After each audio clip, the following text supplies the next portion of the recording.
Busiest Monday in a long time.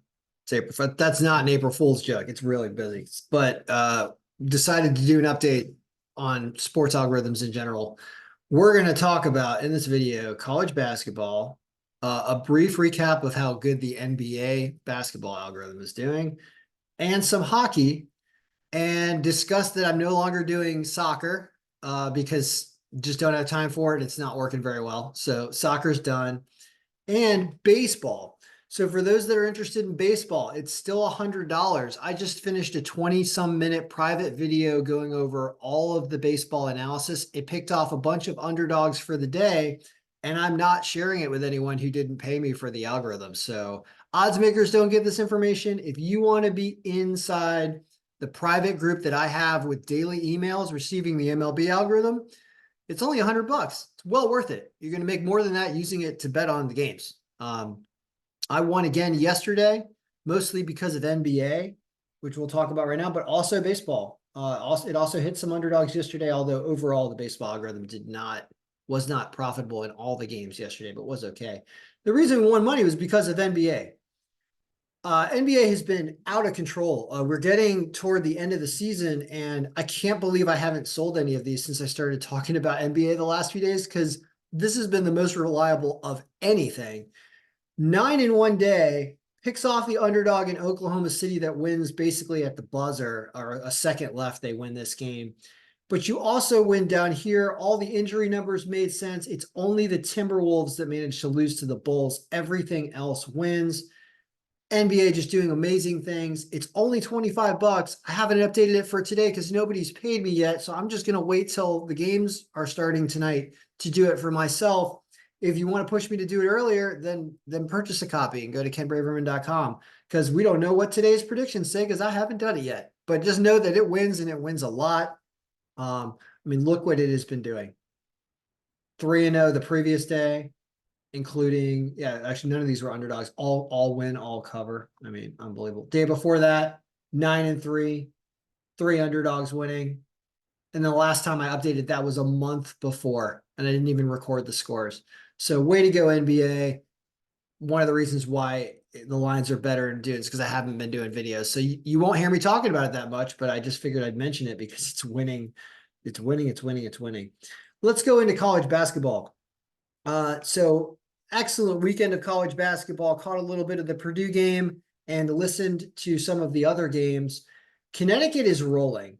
And I can see the odds makers kind of outmaneuvered the algorithm on this one. They understood that Connecticut is an excellent team, and they really should have been minus 430, and they won, and they had no problem. Purdue wins. I expected that to happen. That was good. Alabama beats Clemson, even with their mild injuries. The big upset, of course, is Cinderella at North Carolina State knocking off everybody, and they just won the battle in North Carolina and beat Duke. I assume it is their defense that won the game. When you look at the scoring, you see that North Carolina State puts up about what we thought they were going to put up, a little bit more. They put up 76 instead of 73. It's Duke that is 19 points lower than they were supposed to be. So clearly NC State's defense is helpful. How about the Final Four weekend? What do we have? We have Purdue and we have Connecticut.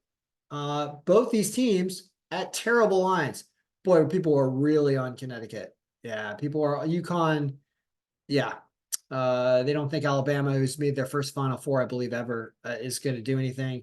And yeah, I mean, North Carolina State, they should get some more respect given how well they're playing.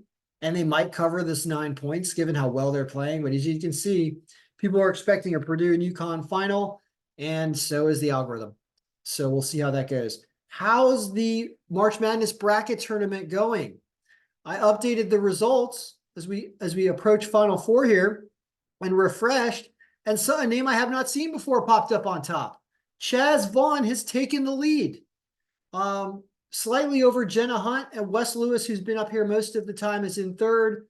Anyone can win this. Who's gonna win this? We're gonna answer that question. We're gonna show you who might win this actually by going through the simulations. Here's how you do it. Let's say Connecticut beats Alabama. Let's say Purdue beats NC State. What happens when those two teams play each other? Guess what? We can simulate that. Let's do that right now. How do we do that? we type in Connecticut and Purdue. They play, I believe, on the 8th. They play on Eclipse Day, I think. Guess what? All we have to do is refresh and look at the 8th. And the answer is Purdue, everybody. Purdue would beat them. Oh, it would be 82-82, though. It would be really, really close. Yep, but Purdue supposedly gets an edge by 0.1% margin. Wow. How is this game not going to be the final? It certainly seems like it is, right? Well, let's assume that Purdue pulls this off and Connecticut does not go back-to-back. UConn doesn't go back-to-back. Who wins this tournament? The answer is Adam Ayers wins this tournament. A name we didn't even know of. He must have Purdue all the way. Adam would win this. What about if UConn wins this battle? Who wins?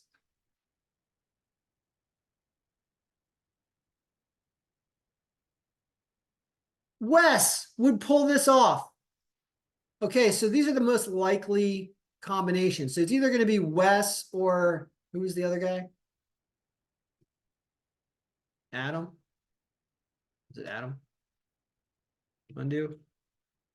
Adam. It's probably going to be Wes or Adam. However, you could have upsets, right? NC State could continue upsetting people and then lose to UConn. What would happen if that was the combination?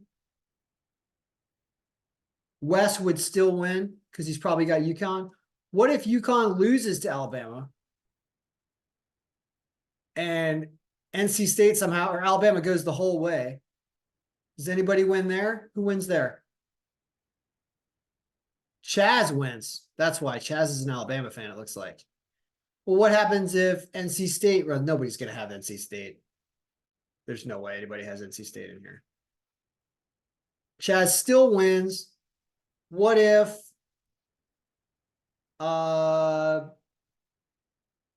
Purdue beats Alabama and UConn doesn't make it to that round? Then Dustin's the dark horse here. Dustin would win this. And then the last combination would be what? Alabama beating Purdue. In which case, Dustin still wins.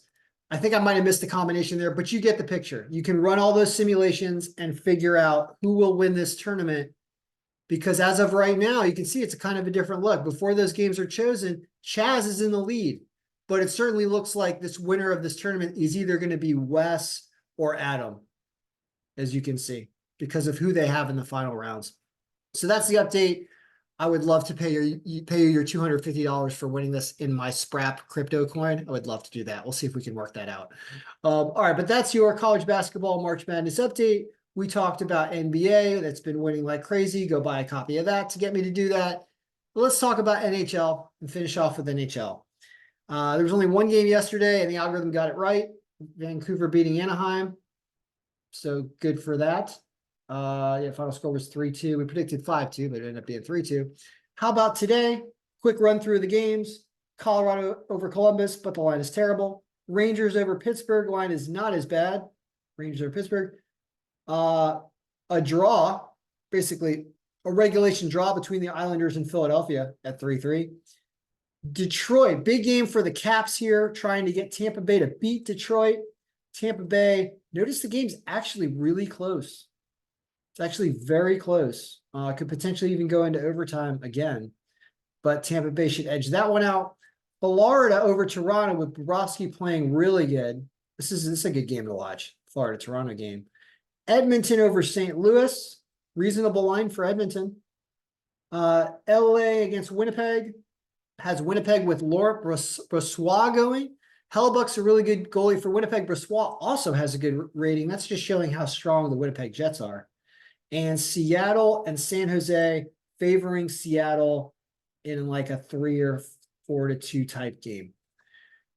No soccer anymore because nobody buys it and it sucks. So you won't see any information about soccer videos. What you will see are going to be NBA, hockey, the rest of college basketball, And yeah, we're keeping baseball private. It's too valuable, and I have to make money doing this if I'm going to put all the time into it every day. So the only way you're going to get my baseball information is by paying for it.